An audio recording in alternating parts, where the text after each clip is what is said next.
você, tudo bom? Seja muito bem-vindo a mais um vídeo do canal Fraternidade Entre Nós. O tema de hoje, como sempre eu trago um especialista na área, o tema de hoje é sobre balística e eu trouxe hoje o João Barnesch. João, seja muito bem-vindo ao nosso canal. Prazer estar aqui. O João ele é perito criminal, está no último posto da carreira da Polícia Científica da maior cidade do estado, que é Joinville. E hoje a gente vai falar um pouco sobre balística, né? Um pouco sobre perícia criminal. João, fala um pouco para nós o que vem a ser a balística e qual que é a importância dela para o direito, para a gente. Então, prazer estar aqui, muito obrigado pelo convite. Enfim, a balística forense, ela é um ramo da criminalística, do estudo, né? Falando agora da atividade pericial. Ela é um ramo da criminalística onde nós estudamos a parte intrínseca e extrínseca. Por que ela é importante no direito? Agora vamos extrapolar, né? Falar de direito penal. Por que ela é importante no direito? Porque nós podemos ali, por exemplo, verificar que uma arma de fogo ela não é letal. Veja, não é letal. Se uma arma de fogo ela não é eficiente, então ela não pode ser letal.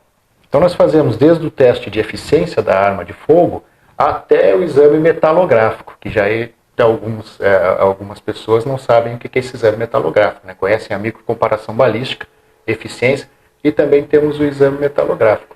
Então eu diria que ele é para persecução penal, é uma atividade de relevante importância.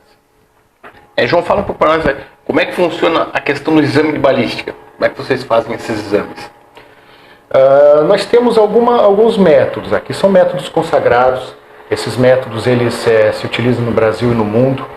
Nós temos métodos para revelação de número, quando o número ele é suprimido, né, da arma de fogo. Nós usamos um método chamado exame metalográfico. Esse exame metalográfico consiste em adicionar digamos assim, uma substância química, né? Eu poderia falar aqui da composição química, mas eu não quero ser tão, digamos assim, tão químico. Mas assim, essa substância, ela é um corrosivo e, claro, que deve ser ministrada por um profissional que tem conhecimento sobre o tema. Por quê? Porque ele pode danificar toda a parte onde está a numeração e a gente não consegue revelar nada. Então, esse profissional, que é o perito criminal, né, ele faz a administração dessa substância sobre aquela superfície suprimida, então nós conseguimos revelar a numeração da arma de fogo, né? Esse seria um tipo de exame, que é o metalográfico. Nós temos o exame de eficiência, que é aquele onde nós verificamos se a arma de fogo realmente ela é eficiente para o fim que se destina. Ela é capaz de efetuar disparo de arma de fogo? Então nós verificamos isso também. E nós temos o exame de microcomparação balística, que hoje é um exame que está em alta, né? Por quê? Porque nós temos aí um projeto, um programa, que é o Banco Nacional dos Perfis Balísticos.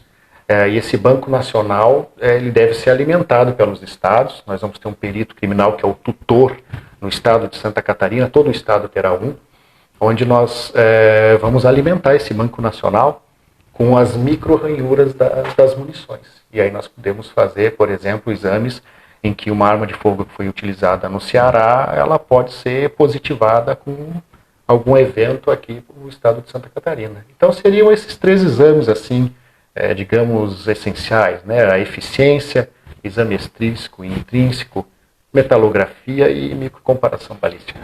Esse perfil de balístico que o senhor falou, o perfil de dados genéticos, ele é recente? Faz muito tempo que iniciou essa integração dos estados ou não?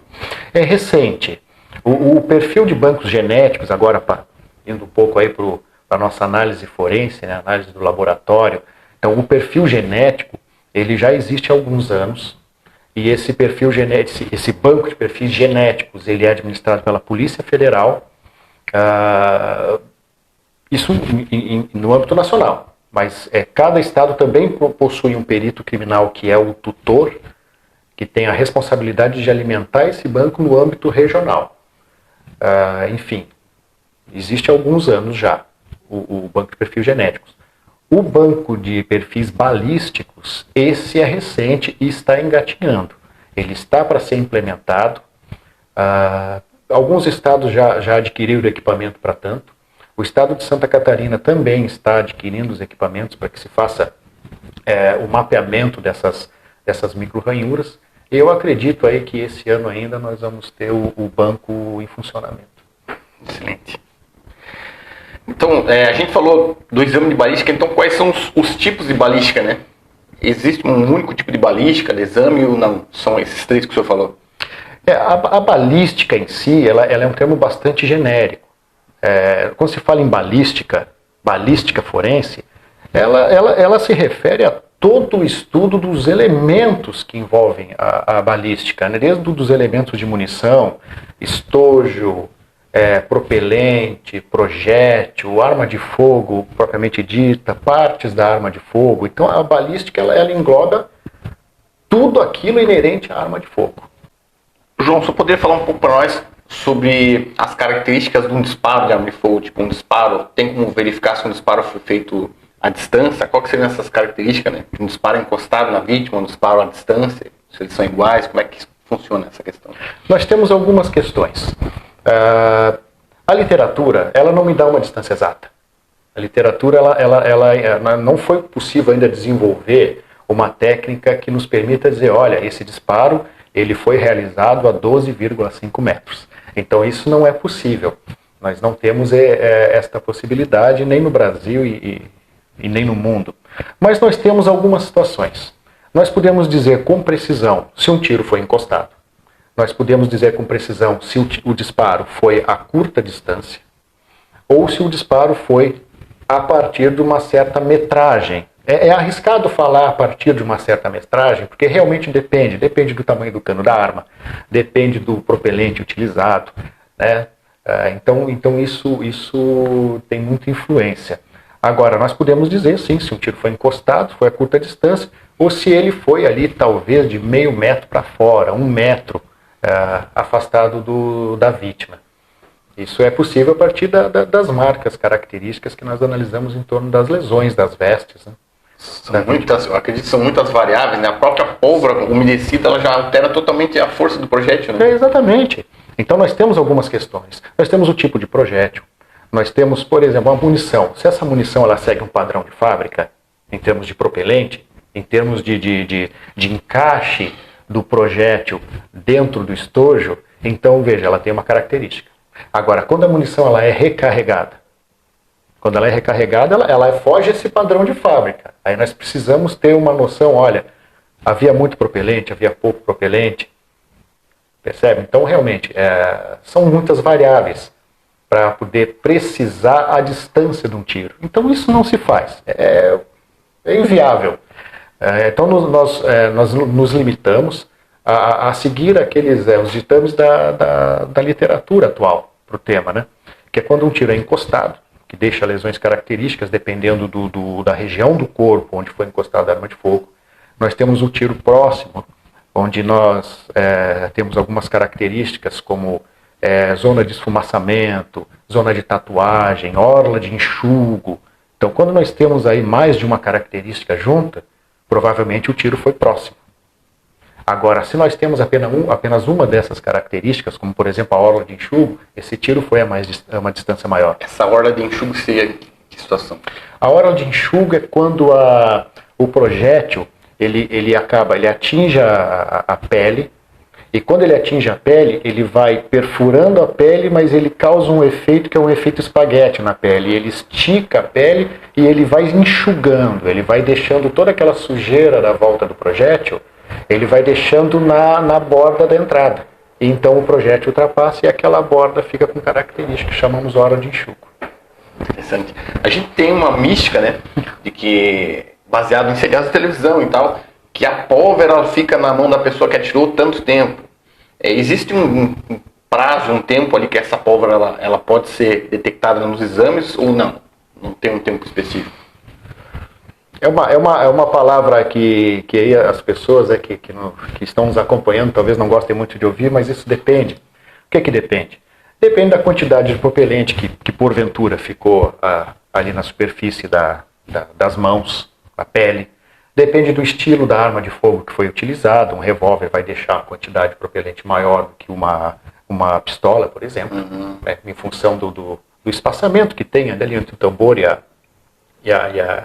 toda a parte do chassi. da arma de fogo, então pelaquela região acaba saindo mais propelente, e a pistola ela já é um pouco mais lacrada nesse sentido, então fica menos propelente. Se a arma foi longa, não foi, se a arma é curta, então realmente é uma questão casuística, como se diz, né? Cada caso é um caso. E isso requer um estudo e uma prospecção muito grande para tentar entender primeiro que tipo de arma de fogo deixaria essa região com mais ou menos propelente. Então, assim, se isso acontece, se o propelente ficou impregnado na pele de quem efetuou o disparo, ou até mesmo de uma vítima, né, um disparo próximo, eu creio que lavando as mãos a maioria do propelente acaba sendo retirado. Então, depende da técnica a ser utilizada. Nós temos a técnica úmida, que é uma técnica, digamos assim, frágil, e essa técnica frágil, ela não capta, depois das mãos lavadas, ela realmente não vai captar o propelente. Agora, nós temos técnicas chamadas técnicas ouro, né? Técnicas que conseguem detectar, inclusive, talvez até com mais de uma lavagem de mão, talvez até com 1, 2 semanas ali, digamos que o operador teve contato com esse propelente. Então, depende da técnica. Eu sou fã do microscópio eletrônico de varredura, que é algo a se pensar. Nós não temos hoje aqui no estado de Santa Catarina, mas é um investimento que seria bastante interessante, já existem projetos a esse respeito, e é uma técnica ouro, é uma técnica que consegue mostrar com precisão se alguém teve realmente contato com propelente na região das mãos ou outra parte do corpo, com um nível, digamos, ouro de aproximação. Excelente. Partindo do gancho desses exames, né, o exame balístico, se ouviu muito falar sobre o exame residográfico. O que vem a ser esse exame residográfico? O exame residográfico é justamente esse, é a análise do resíduo de propelente que porventura ficou sobre a superfície da pele, pela superfície de alguma vestimenta. E esse exame residográfico, que hoje ele é feito, uma das técnicas é com uma substância chamada rodizinato de sódio. Ela é uma técnica de via úmida, onde se faz a análise em laboratório, adicionando essa substância na região onde se acredita que o propelente teve contato, né?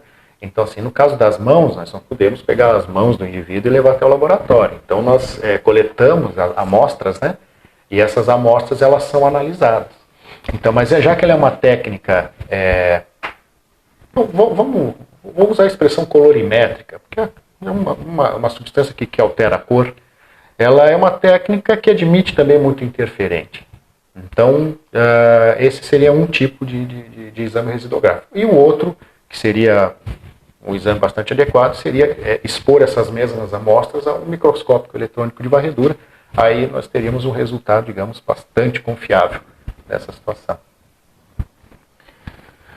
João, fala para nós como é que surgiu essa questão do cálculo balístico e se existe a possibilidade de se aferir a distância de um disparo na vítima. A literatura ela não traz essa informação.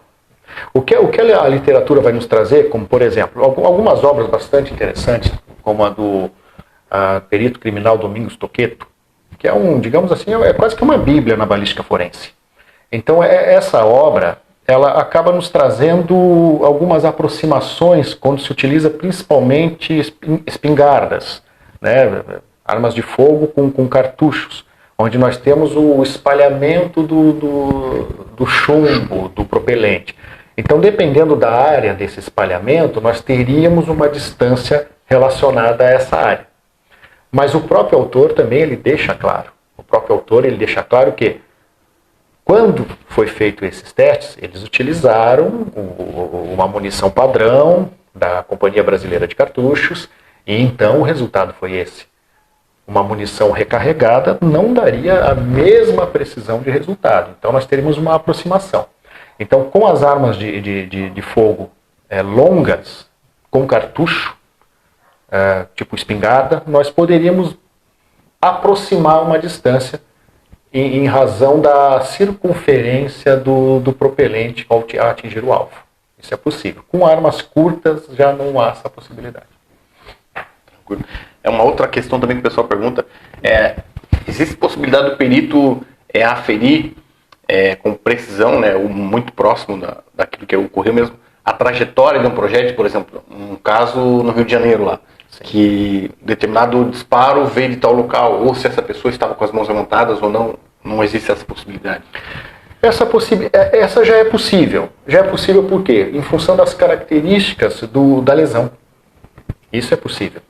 Então, assim, digamos, o ângulo de disparo, não sei se foi essa a pergunta do amigo, mas o ângulo de disparo, ele é possível de ser determinado, justamente em função do estilo da lesão que acabou sendo detectada no corpo da vítima, por exemplo, se é um caso de vítima fatal, né? Então, dependendo da inclinação dessa lesão e da característica da orla de enxugo, nós conseguimos dizer a inclinação e o ângulo de disparo, sim. Agora, a questão dos braços estarem levantados ou não, aí seria uma situação realmente bastante específica e talvez o indivíduo sem as vestes, seria possível chegar a uma conclusão sobre os braços estarem levantados ou não. Eu acredito que sim. Por quê? Ao levantar os braços, o que eu faço com a musculatura? A musculatura, ela acaba esticando. Certo? Ela estica um pouco.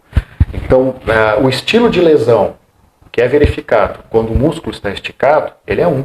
Quando o músculo está relaxado, ele é outro. Então, sim, existe como chegar a uma conclusão a respeito de uma situação como essa. Existe uma situação, né, toda uma mística que se criou em virtude do CSI. Eu pergunto para você, a perícia apresentada nos seriados de televisão, ela tem relação com a realidade ou não? São realidades totalmente desvirtuadas? Sim, eu entendo perfeitamente. É uma curiosidade interessante. Então, assim, sim, tem aproximação, sim. Veja, talvez agora eu esteja aí surpreendendo alguém, mas sim, existe essa aproximação. Muitas técnicas utilizadas são exatamente as mesmas. As boas práticas que nós utilizamos, por exemplo, aqui na Polícia Científica do Estado de Santa Catarina, são as mesmas técnicas e boas práticas utilizadas pelas equipes dos Estados Unidos, pelas equipes da Alemanha. Existe muita conversação, existe muito fórum, onde se troca ideia e realmente se utiliza as mesmas técnicas. Então, nós temos a mesma possibilidade que o CSI, nós temos talvez até a mesma resposta. O que nós não temos talvez a rapidez e a facilidade com que esses programas mostram como as coisas acontecem, né? Eu garanto que na realidade é um trabalho árduo, minucioso, zeloso, onde nós chegamos a resultados semelhantes, com certeza. Só não é com a mesma rapidez aí que o seriado sugere. O seriado ele tem até uma dinâmica que tem que ser mais rápido, né? Em virtude do tempo que ele tem. Sim, com certeza. Então, João, fala um pouco para nós sobre a tecnologia que é empregada hoje pela Polícia Científica de Joinville. Se o material que vocês têm hoje supra a demanda, se precisa mais, quais são os próximos projetos em termos de tecnologia da Polícia Científica de Joinville hoje? Então, Borges, nós nos desenvolvemos muito. A Polícia Científica do Estado de Santa Catarina, eu arrisco a dizer aqui, é uma das melhores do Brasil. Isso sem sombra de dúvida, sem titubear. Justamente porque a tecnologia tem sido investido muito na Polícia Científica. Tem sido investido desde o concurso público, para que nós tenhamos potencial humano, que é tão relevante quanto equipamento, potencial humano, né? Nós sabemos disso. Então, o investimento nos últimos anos, ele tem sido um investimento forte. E isso tem mostrado resultado. Agora, nós estamos no estado de Santa Catarina, aqueles equipamentos que nós estamos verificando no Brasil, é uma tendência aqui. Scanners, equipamentos de laboratório, projetos para adquirir equipamentos que nós chamamos nível ouro, né, para exames. Então, os projetos já estão em andamento. Hoje nós conseguimos dar resposta. Nós damos resposta. Pode melhorar? Claro que pode melhorar, né? Sempre pode melhorar. Eu acho que a comunidade merece que a gente sempre busque um aperfeiçoamento. Então, mas a resposta é sim. Eu acredito que hoje nós conseguimos dar uma resposta à nossa demanda bastante adequada. Precisávamos de mais pessoal? Com certeza. Eu acho que isso digamos assim, é um anseio geral das forças de segurança, né? E não é diferente na Polícia Científica. Precisamos de mais gente? Sim. Precisamos de mais equipamentos? Claro que sim. Mas nós conseguimos fazer um trabalho de excelência? Na minha opinião, sim também. Uma pergunta que o pessoal fez bastante também. A perícia hoje, né? O trabalho que se tem, tanto quanto investimento no fator humano, quanto no tecnológico ali, ela é de alta confiabilidade ou não? Ainda podem ocorrer erros? Então, eu costumo dizer assim, eu acredito que quem agora nos assiste deve estar pensando, evidentemente que o perito vai dizer que não tem erro, né? Não existe erro. Então, assim, o que eu posso dizer a esse respeito é o seguinte: a técnica, ela não admite erro. A técnica, ela é perfeita. As boas práticas exigem uma técnica perfeita. Então, um profissional comprometido, ele vai utilizar a técnica que deve ser utilizada para determinado fim. Então, eu acredito que quando se por algum motivo a perícia não pode ser feita como se espera, é porque nós não tivemos a adequada conservação do vestígio, a adequada conservação do local do crime. Por quê? Porque essa é a matéria-prima para que se possa fazer um trabalho de excelência. Então a resposta é: a perícia pode ser falha? Sim, se nós tivermos uma cena de crime adulterada, o perito não tiver esse conhecimento, né? Se nós tivermos um vestígio que foi armazenado de forma totalmente fora daquilo que se espera, dos padrões que se espera, do que os nossos POPs determinam de como devem ser armazenados e transportados, aí sim, pode haver falha. Se nós tivermos falha na nossa matéria-prima. Agora, se nós tivermos o cuidado, com a união de todos, e de haver essa devida conservação da nossa matéria-prima, que são os vestígios de modo geral, eu acredito que a perícia não há como falhar. Vamos falar para nós um pouco agora, partindo para o lado da instituição, né, para o lado da carreira de perito criminal, o pessoal que é concurseiro, que está assistindo aqui, que está agoniado para que o senhor responda. Quais são hoje os pré-requisitos para a carreira de perito criminal no estado de Santa Catarina? Então, para perito criminal, se exige o curso de graduação, é exigido o curso superior. A área específica vai depender do edital. A perícia, eu acredito que há lugar para todas as formações, ou quase todas elas, mas nós precisamos aguardar os editais, porque naquele ano em específico nós podemos ter uma demanda maior por profissionais da engenharia, ou uma demanda maior por profissionais da área da medicina, ou da química, ou da física, ou da farmácia, enfim. Então, curso de graduação, pelo menos 4 anos, não pode ser curso inferior tecnólogo. Não pode ser tecnólogo. Tem que ser mesmo bacharelado ou licenciatura. Acho que nem licenciatura não pode. A licenciatura, eu acredito que depende da licenciatura. Se ela for com 4 anos, perfeito, aí é possível sim.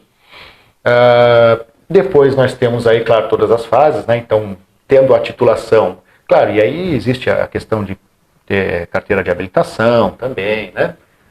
Enfim.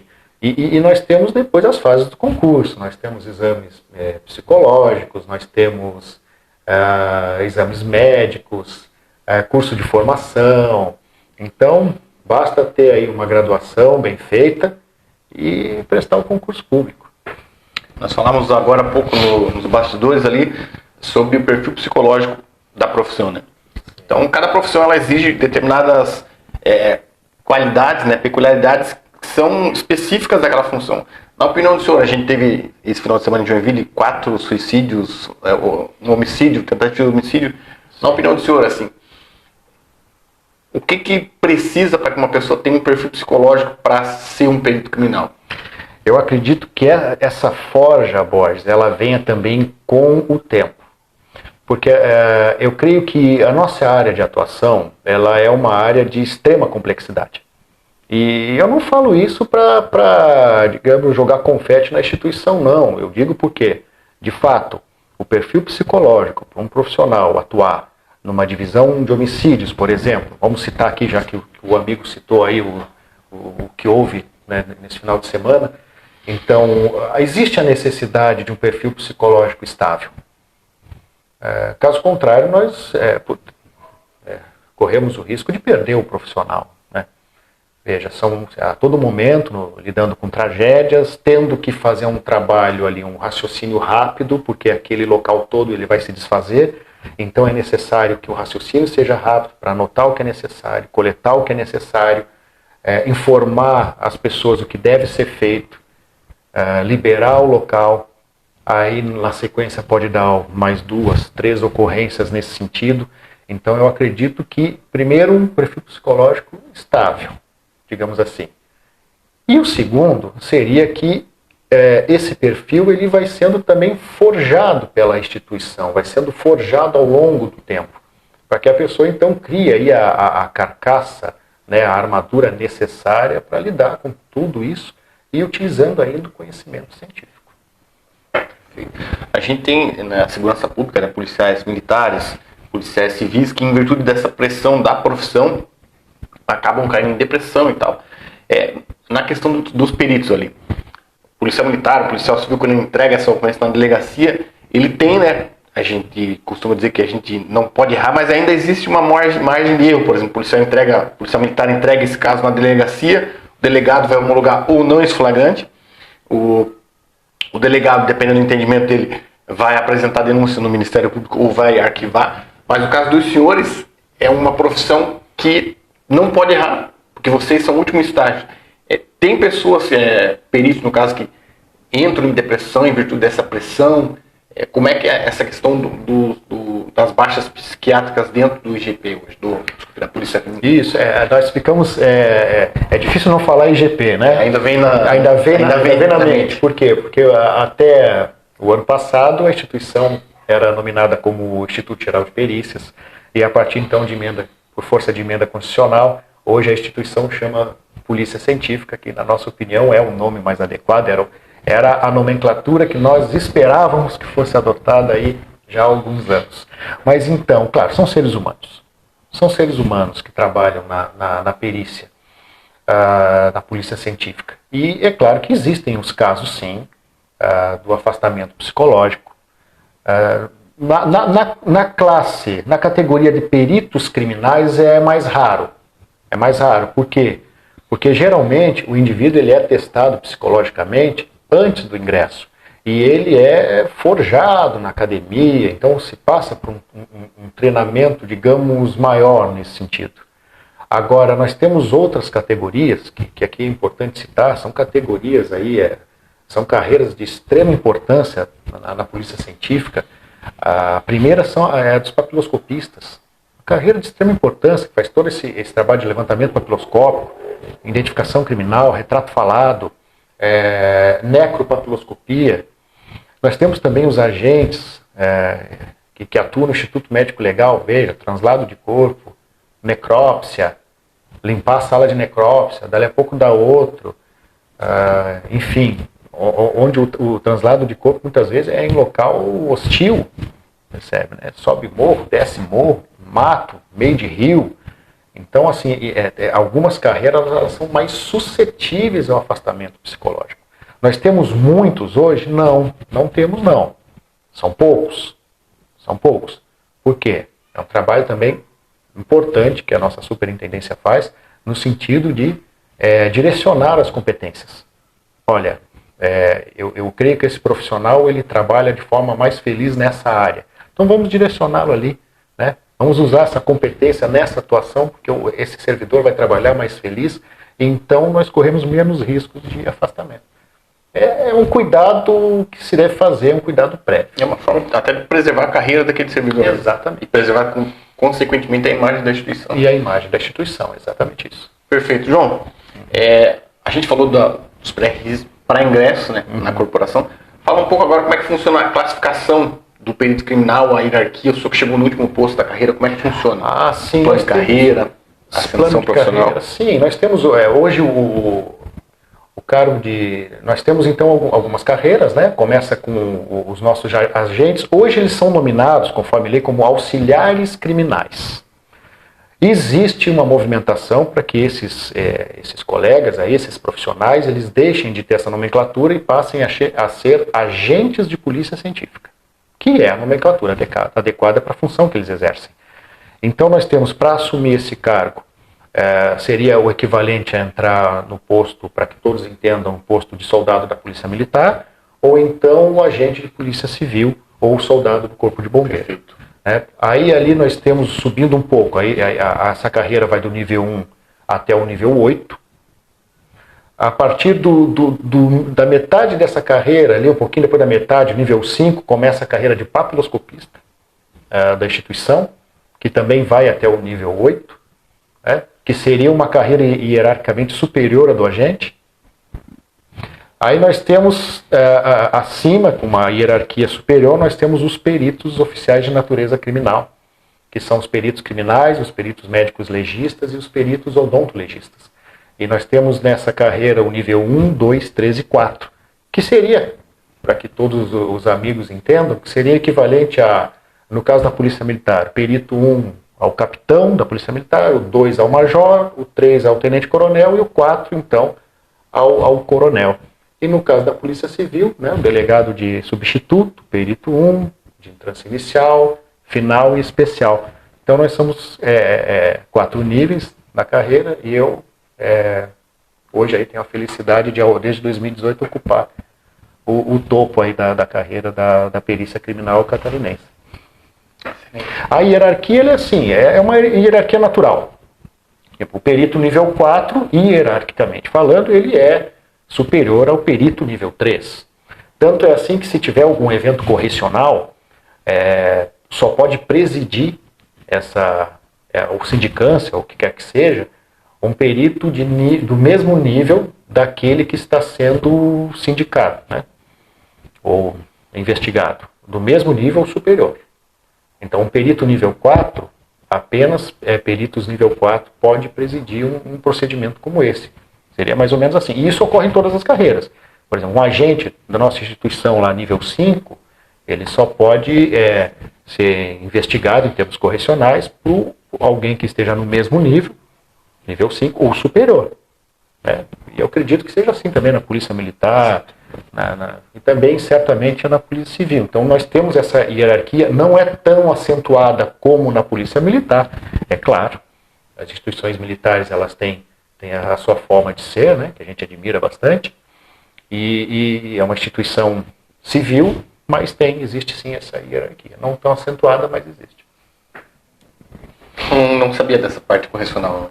A gente não entra nesses, como é que eu posso dizer, não imagina assim, que é uma instituição tão complexa. É uma instituição extremamente complexa. Eu costumo dizer que os próprios operadores de segurança não conhecem exatamente como funciona a estrutura da polícia científica. Então, além de tudo isso, nós temos os diversos setores e departamentos. Né? Se eu fosse citar aqui todas as especialidades apenas do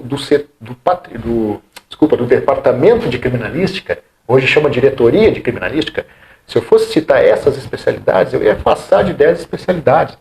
Balística forense, informática forense, identificação de veículos, o nosso setor lá de áudio e imagem, o ambiental, enfim, crime contra a vida, crime contra o patrimônio, papiloscopia forense, por aí vai. Isso apenas na diretoria de criminalística.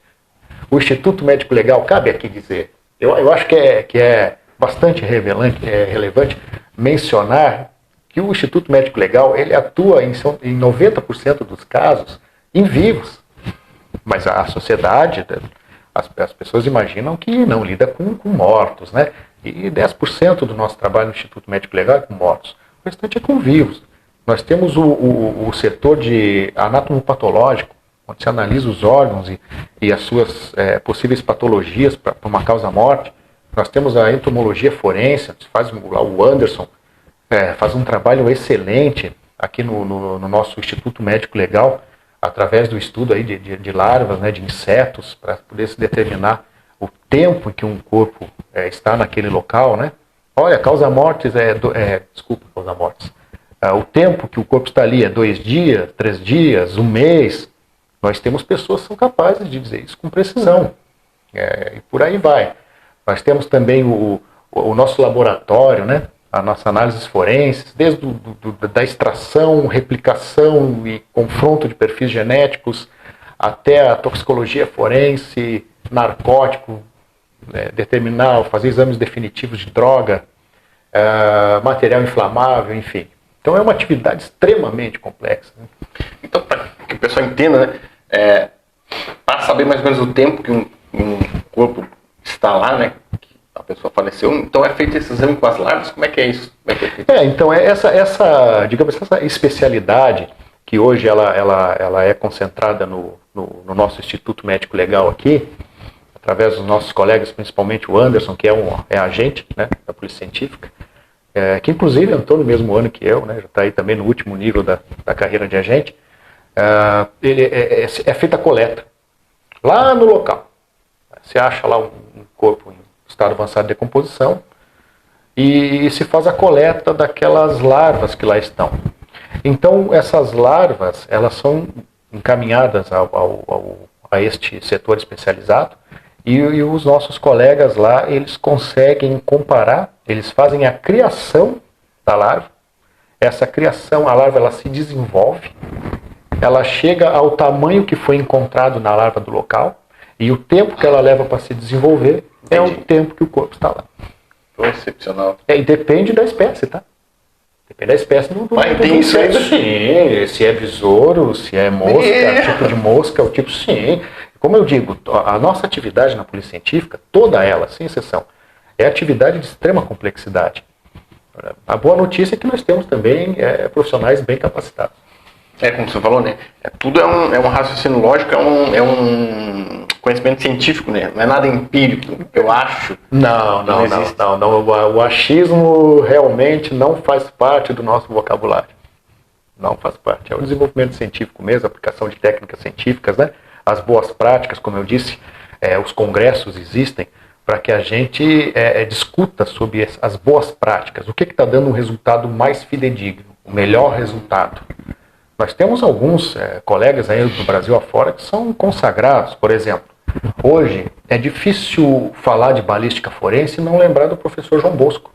É Minas, eu acho, né? O professor João Bosco é Minas. Eu já lembro de ter lido algum artigo dele. Sim, o professor João Bosco, ele tem um estudo bastante avançado em balística, principalmente balística em local de crime.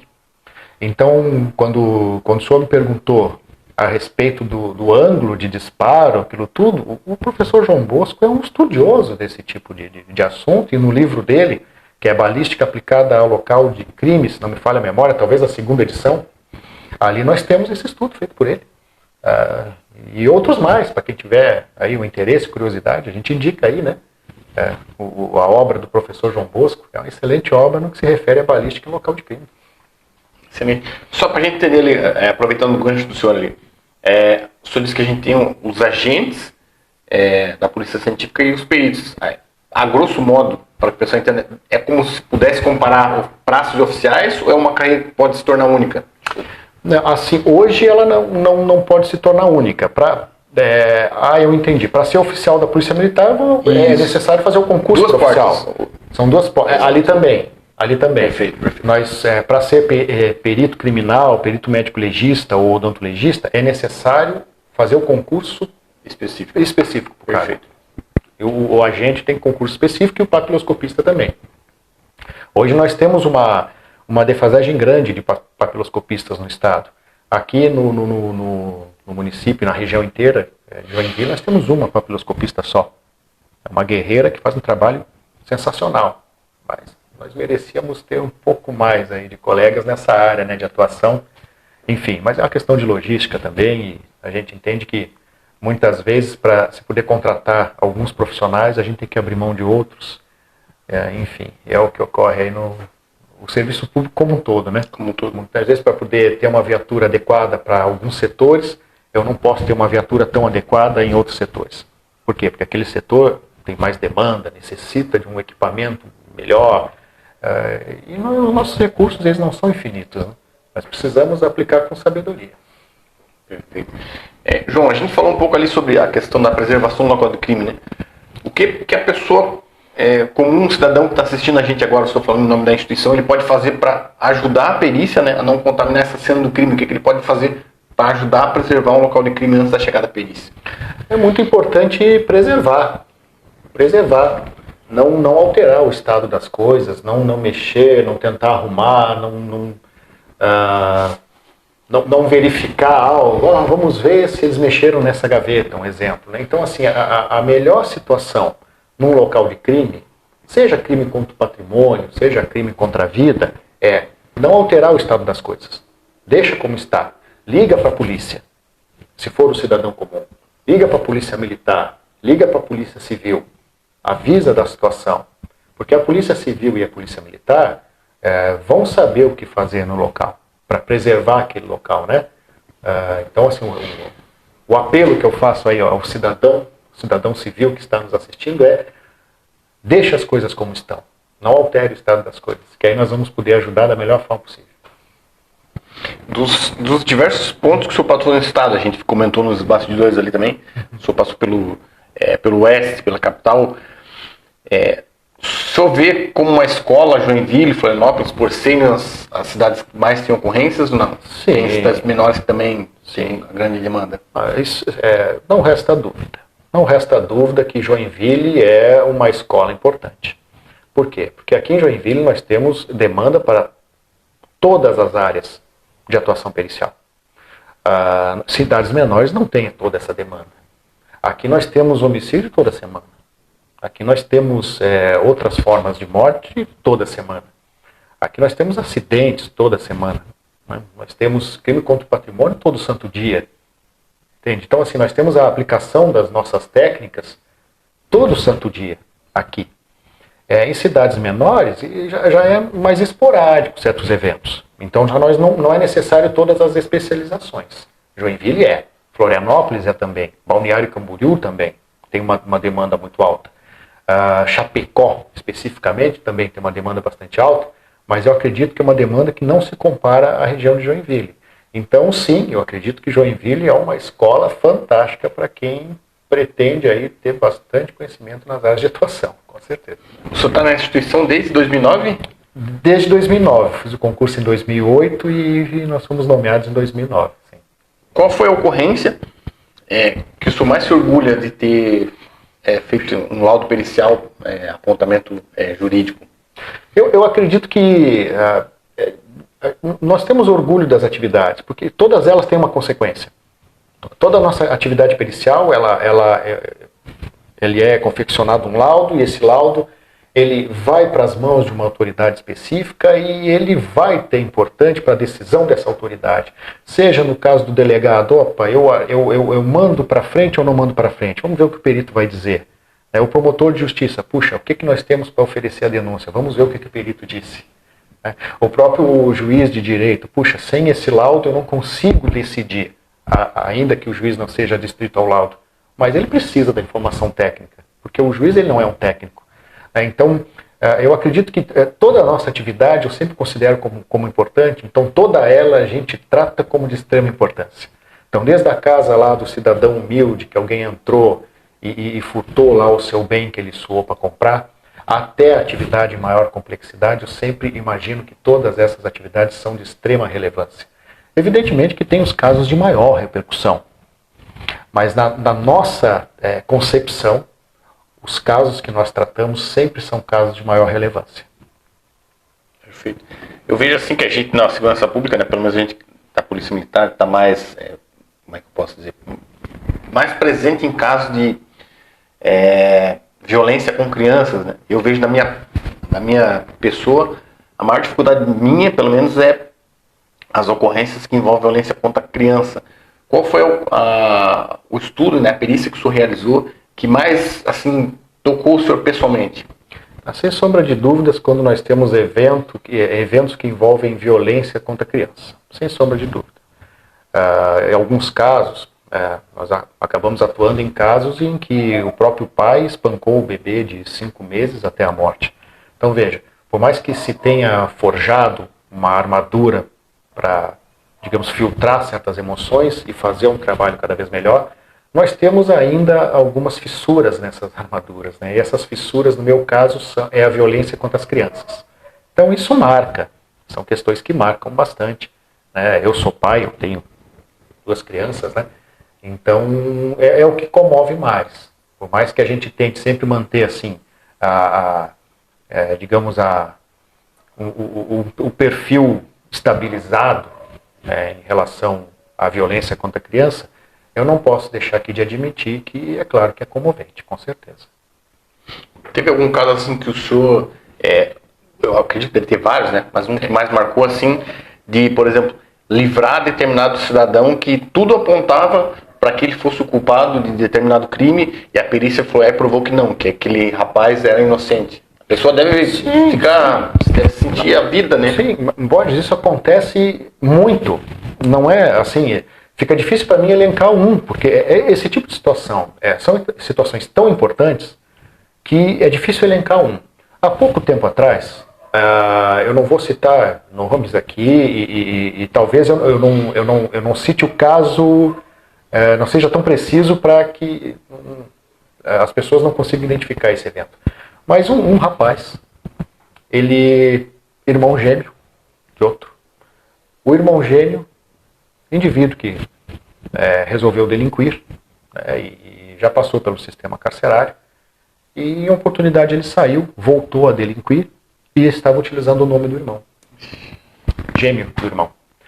Então, esse irmão, em certa feita, foi confundido, né? Confundido, quando eu falo aqui, é porque, de fato, irmãos gêmeos, e o outro usando o nome do irmão que não costumava cometer delitos, veja, ele foi abordado, foi preso, foi conduzido. E a forma que nós conseguimos diferenciar os irmãos, naquele momento, foi pela assinatura dele. A forma de escrever dos dois era diferenciada. Então, existia a assinatura da época de detento do outro e a assinatura que foi aposta em um documento na delegacia por este último. Então, a partir do exame grafotécnico feito pela nossa colega, perita criminal aqui, foi comprovado que esse rapaz ele era inocente, não era culpado. Então, isso foi uma situação, mas, como ele disse, isso acontece de forma seguida. Então, a atividade pericial ela busca a verdade. De alguma forma nós amarramos e nós tentamos sempre chegar na verdade real. Né? O pessoal do direito gosta muito desse termo, é verdade real. Eu costumo dizer que chegar na verdade real é impossível. Só quem esteve lá. Só quem esteve lá. Então nós nos aproximamos o máximo que nós pudemos dela. E eu acho que a prova técnica, eu acredito que a atividade pericial ela é o que mais possibilita isso. Chegar mais próximo, digamos que nós temos sempre um passo na frente da verdade real, assim, chegando próximo dela. Digo. Perfeito. Eu vejo que a gente, como policial militar, a gente trabalha muito com a questão da prova testemunhal, né? E um caso desse aí, é quase que impossível tu não confundir, né, irmãos gêmeos. E nesse, como eu falo, né, a coluna mestra, de repente, né, do todo, a polícia militar seja as paredes, que é o mais frágil, mas eu vejo que o trabalho da polícia científica seriam as colunas mestras da segurança pública nesse sentido. Amém. E eu vejo assim, outro caso também que é muito marcante, né? A questão, a gente tem, né? Por questões de movimentos ideológicos, não vale a pena citar, a questão desse movimento forte, né, feminista, essa questão do estupro, né? Da mulher falar que foi estuprada. Sim. Tem casos também do rapaz ser inocentado e... Existiu casos assim também. É complicado falar num tema. Esse tema ele é bastante complexo, sensível, né? Bastante sensível, bastante complexo. Mas sim, nós temos situações que... veja, o estupro ele é um evento de brutalidade. Então, algumas marcas ficarão. Alguns sinais de agressão ficarão. Então, esses sinais de agressão, eles precisam aparecer. Seja no órgão genital, seja pelo corpo, seja até no próprio agressor, mas é necessário que alguns sinais apareçam. Então, quando não há todos esses sinais da agressão, é difícil se falar em estupro. Ainda que hoje em dia a nossa legislação ela é bastante abrangente em relação ao estupro. Né?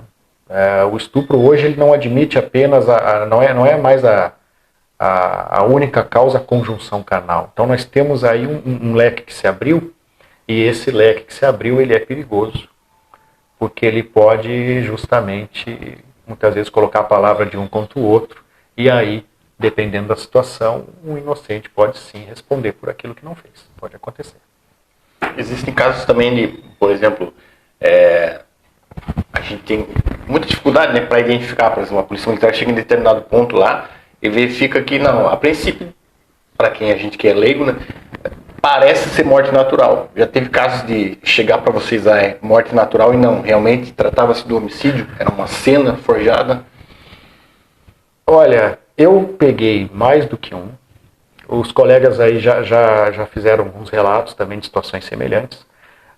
Um evento ocorreu na região de Itapoá, que era um caso de um encontro de cadáver, onde esse cadáver, ele apresentava alguns sinais, né, algum sangue, que pode ser oriundo de morte natural, né, mas naquele momento não foi encontrado um ferimento por arma branca, né, faca. Então, quando nós chegamos lá, nós percebemos que tinha esse ferimento a faca, então aquilo que era um encontro de cadáver, uma possível morte natural, se tornou um homicídio naquele momento. Teve uma outra situação também, do indivíduo que foi abandonado na beira da praia. Esse indivíduo ele foi abandonado e ele apresentava no entorno dele assim uma lona essas que se utiliza em obra. Então nós verificamos isso, mas uma lona de obra, um rapaz sujo, outro tipo de areia. E o policial civil lá, o colega, ele disse assim, opa, mas tem uma obra ali e eu vou lá perguntar se eles viram alguma coisa ou não.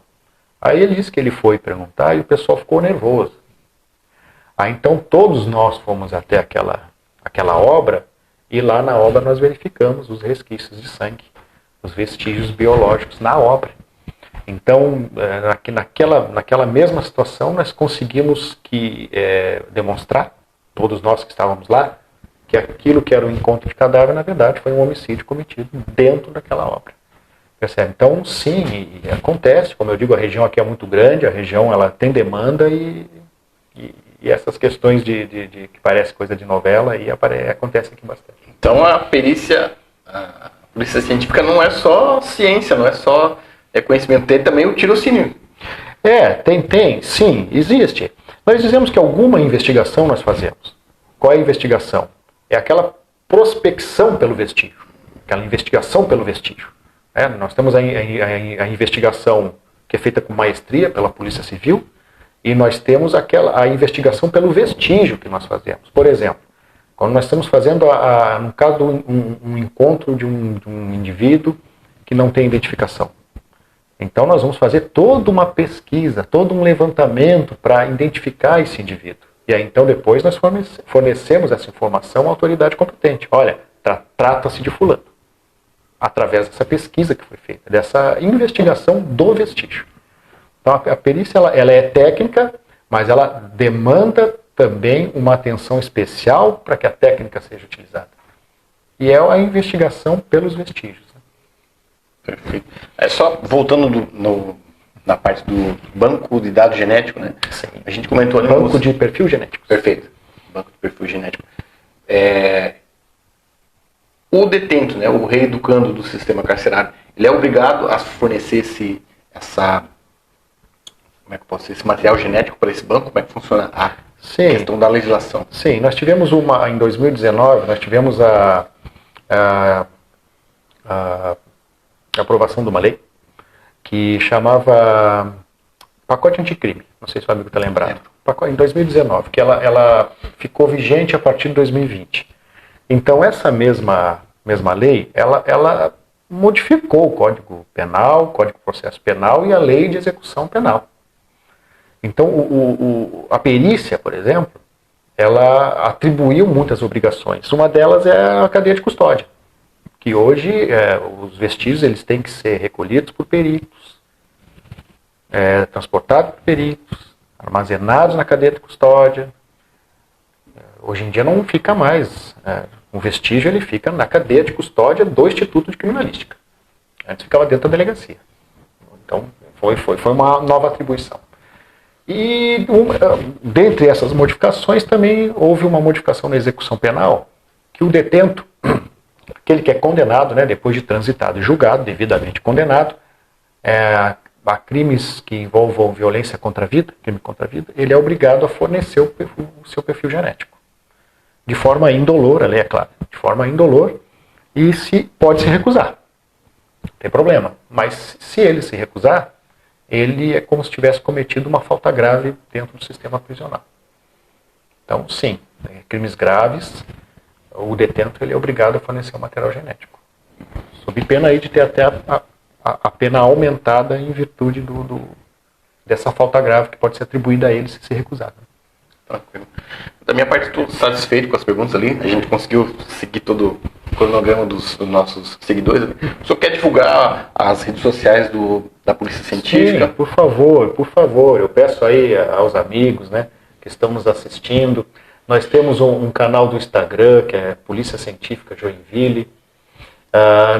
Nesse canal do Instagram, nós divulgamos muitas vezes as ações da Polícia Científica, nós divulgamos também questões com pessoas desaparecidas, com identificação de pessoas. É interessante que você que está aí nos siga lá no Instagram também, porque muitas vezes você pode ajudar a Polícia Científica a identificar aí um desaparecido, né? E chegar e dar uma boa notícia a um familiar. Então é isso. Minha parte, muito obrigado. Né? João, quero agradecer imensamente o senhor por ter participado, fazer parte da nossa família, Fraternidade Entre Leões. E é isso aí, rapaziada. Você que assistiu a gente até aqui, muito obrigado pela sua participação. Se você gostou do vídeo, inscreva-se no nosso canal e ative as notificações. Um forte abraço e até a próxima.